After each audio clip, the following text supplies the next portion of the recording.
तो जैसे कि पिछले एपिसोड में हमने देखा था, जो चैंग फैंग होता है वो मैनेजर वैंग को रोकते हुए उनसे बोलता है कि मैनेजर वैंग आपको इस तरह से शुक्रिया अदा नहीं करना चाहिए, बस मैं ये जानना चाहता हूँ कि क्या मेरी जो स्टेज ब्रेकिंग पिल थी वो तैयार हो चुकी है। जो सुनकर जो मैनेजर वैंग होता है वो अपने पास से एक बोतल निकालते हुए चैंग फैंग को देते हुए उससे बोलता है कि तुम्हें टेंशन लेने की कोई भी ज़रूरत नहीं है, मैंने तुमसे प्रॉमिस किया था कि मैं तुम्हें स्टेज ब्रेकिंग पिल ला कर दूंगा, तो ये तुम्हारी स्टेज ब्रेकिंग पिल है जिन्हें कि तुम रख सकते हो। जो देखकर अब जो चैंग फैंग होता है वो काफ़ी ज़्यादा खुश हो जाता है और वो खुश होते हुए बोलता है कि मैनेजर वैंग, क्या आप ये पूरी की पूरी बोतल ही मुझे दे रहे हो, इसके लिए आपका बहुत बहुत शुक्रिया। जो सुनकर जो मैनेजर वैंग होता है वो हंसते हुए चैंग फैंग से बोलते हैं कि चैंग फैंग, तुमने काफ़ी अच्छा काम किया है, इसीलिए तुम इस पूरी बोतल को डिजर्व करते हो, तो बिना हिचक के तुम इसे रख सकते हो।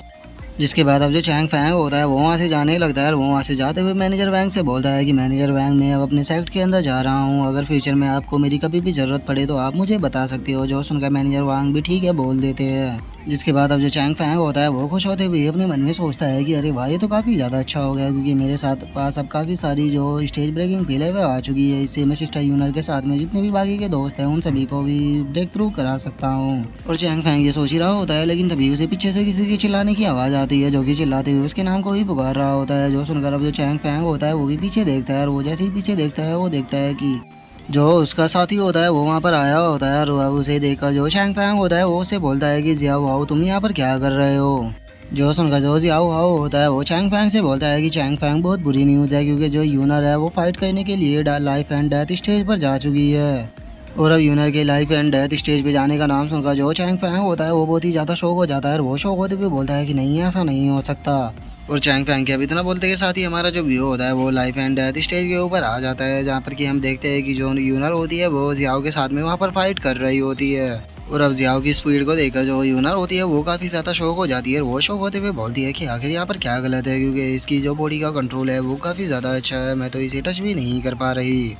और यूनर को ऐसे सोचता हुआ देखकर जो जियाओ होती है वो अपने अटैक को रेडी करते हुए यूनर की तरफ आते हुए उसे बोलती है कि तुम्हें ज़्यादा सोचने की कोई भी ज़रूरत नहीं है, क्योंकि मेरी जो बॉडी का कंट्रोल है वो तुमसे काफ़ी ज़्यादा अच्छा है। और केवल इतना ही नहीं, मेरी पावर भी तुमसे कई गुना ज़्यादा है, तो चलो अब खेलने का टाइम खत्म हो चुका है, अब तुम्हें ख़त्म करने का टाइम आ चुका है। और अब एकदम से जाओ की बढ़ती हुई पावर को देखकर जो यूनर होती है वो काफ़ी ज़्यादा शौक हो जाती है और इससे पहले कि वो बचने के लिए कुछ कर पाती हम देखते हैं कि जो जियाओ होती है वो सीधे आकर यूनर के ऊपर अटैक कर देती है, जिस कारण अब जो यूनर होती है वो भी थोड़ा इंजर्ड हो जाती है। और अब जियाओ के इस अटैक को देखकर जो यूनर होती है वो समझ जाती है कि जो जियाओ है उसने अपने पावर लेवल को हाइड किया हुआ था, और अब वो जियाओ से बोलती है कि इसका मतलब तुमने अपनी पावर लेवल को यहाँ पर हाइड किया था। जो सुनकर अब जो जियाओ होती है वो हंसते हुए यूनर से बोलती है कि हाँ, मैंने अपने पावर लेवल को हाइड किया हुआ था, अगर मैं ऐसा नहीं करती तो तुम कभी भी मेरे साथ लाइफ एंड डेथ स्टेज पर नहीं आती। और अगर तुम लाइफ एंड डेथ स्टेज पर नहीं आती तो फिर जो ब्रदर गू शैंग है वो किस तरह से चैंग फैंग को यहाँ पर ला पाते, क्योंकि ये सारा प्लान चैंग फैंग को यहाँ पर लाने के लिए है।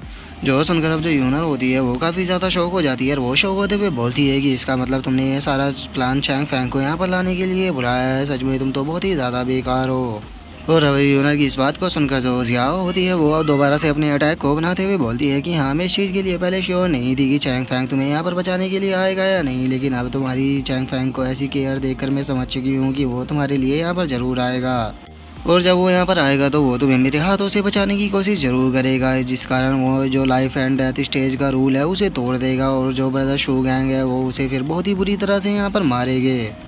और अब जियाओ की इस बात को सुनकर जो यूनर होती है वो गुस्से में चिल्लाते हुए जियाओ से बोलती है कि चाहे कुछ भी क्यों ना हो जाए, चाहे मैं यहाँ पर आज मारी क्यों ना जाऊँ, लेकिन उसके बाद भी मैं ब्रदर चैंग फैंग को यहाँ पर इन्वॉल्व नहीं होने दूंगी। और इतना बोलकर जो यूनर होती है वो अपनी वाइफ से जेड विलो टेक्निक का यूज कर देती है। और अब यूनर के इस अटैक को देखकर जो जियाओ होती है वो भी अपने अटैक को रेडी करते हुए बोलते हैं कि मानना पड़ेगा कि तुम टैलेंटेड तो हो, क्योंकि तुमने इस टेक्निक को सीख लिया है, लेकिन इस टेक्निक को सीखने के बाद भी कोई फ़ायदा नहीं है, क्योंकि अभी भी तुम्हारा लेवल मुझसे काफ़ी ज़्यादा कम है।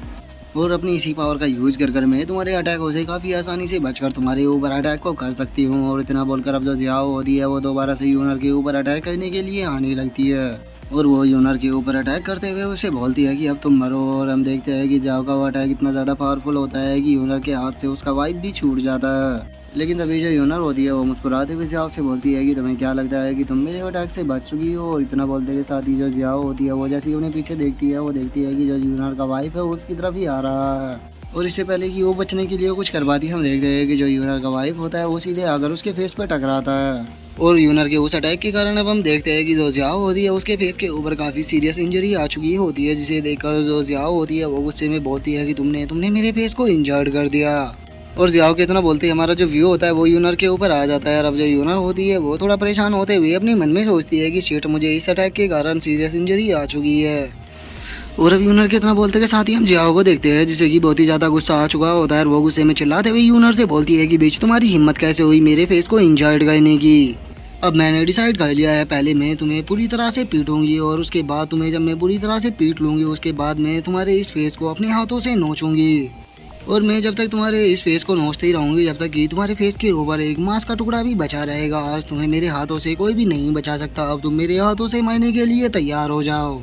और अब जियाओ की इस बात को सुनकर वहाँ पर जो डिसाइपल खड़े हुए होते हैं उन सभी को बहुत ही ज़्यादा गुस्सा आने लगता है। वो गुस्से में बोलते हैं कि आखिर ये जियाओ खुद को समझती क्या है, पहले तो ये यहाँ पर धोखे से इस लड़की को लेकर आई और अब अगर फाइट करते दौरान इसके फेस पर थोड़ी सी चोट आ गई है तो ये आखिर उसके साथ में इस तरह से करने के लिए कैसे बोल सकती है। मुझे तो यकीन नहीं होता कि क्या ये सच में कोई लड़की है। और उन डिसाइपलों के इतना बोलते के साथ ही वहाँ पर एक पर्सन को देखते हैं जो कि जियाओ की तरफ देखते हुए उसे बोलता है कि ये सच में बहुत ही ज़्यादा क्रूअल लड़की है, इस तरह की लड़की इस वर्ल्ड के अंदर जीना डिजर्व नहीं करती। और अब हमें इस बंदे के बारे में बताया जाता है कि इसका नाम बाई शैन है जो कि जो इनर सेक्ट की ओवरऑल लिस्ट है उसके 7th रैंक पर है। और भाई शान के इतना बोलते ही जो शू गैंग होता है वो वहाँ पर जोर जोर से हंसने लगता है। और वो हंसते हुए बोलता है कि जियाओ तुम सही कह रही हो, इसे तब तक पीटती रहो जब तक कि ये यहाँ पर आज मर नहीं जाती, क्योंकि मैं चाहता हूँ कि जब चैंग फैंग यहाँ पर आए तो वो देखे जिससे वो प्यार करता है वो यहाँ पर कितनी बुरी तरह से पिटी हुई पड़ी है। और इसे देखने के बाद वो खुद के ऊपर कंट्रोल ना कर पाए और वो लाइफ एंड डेथ की स्टेज के रूल को तोड़कर अंदर आ जाए। और शू गैंग के इतना बोलते के साथ ही अब हम एल्डो झाओ डोंग को देखते हैं जो कि इस फाइट को ही देख रहा होता है। और वो इस फाइट को देखते हुए अपने मन में सोचता है और वो यूनर की तरफ देखते हुए अपने मन में सोचता है कि मैं यहाँ पर इस लड़की को इस तरह से मरने नहीं दे सकता, लेकिन अगर मैं इसकी यहाँ पर मदद करने के लिए गया तो उसे लाइफ एंड डेथ स्टेज का रूल टूट जाएगा।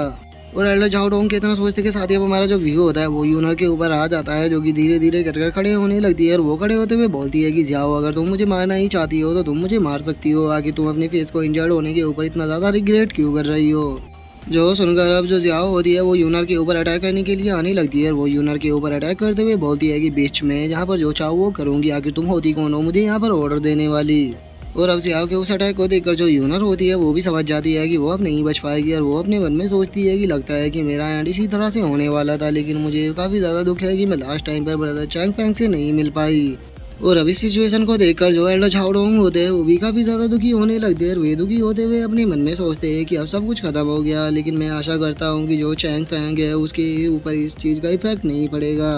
और वो फ्यूचर में भी अपने कल्टीवेशन के ऊपर ध्यान देकर अच्छे से ग्रो होगा। और एल्डर झाओ डोंग ये सब कुछ अपने मन में सोच ही रहे होते हैं, लेकिन तभी हम देखते हैं कि जो चैंग फैंग होता है वो वहाँ पर आ जाता है और वो चिल्लाते हुए बोलता है कि रुक जाओ। और अब चैंग फैंग को वहाँ पर देखकर जो एल्डर झाओ डोंग होते हैं वो भी काफ़ी ज़्यादा शौक हो जाते हैं। और वो शौक होते हुए बोलते हैं कि क्या चैंग फैंग यहाँ पर आ गया। और वहीं जो भाई शैन होता है वो मुस्कुराते हुए बोलता है कि चैंग फैंग तुम सही टाइम पर आए हो, अगर तुम थोड़ी भी लेट हो जाते तो ये लिटिल गर्ल यहाँ पर आज मारी जाती। और भाई शैन के इतना बोलते के साथ ही हम शो गैंग को देखते हैं जिसे कि चैंग फैंग को देखकर काफी ज्यादा गुस्सा आ चुका होता है। वो गुस्से में बोलता है कि फाइनली तुम यहाँ पर आ गए, अब मैं तुम्हें खत्म करने के बाद अपनी ब्रदर की डेथ का बदला लूंगा। और शो गैंग के इतना बोलते ही हम यूनर को देखते हैं जो कि चैंग फैंग को देखकर काफी ज्यादा खुश हो चुकी होती है, लेकिन वहीं दूसरी तरफ जो जियाओ होती है वो यूनर के ऊपर अटैक करते हुए बोलती है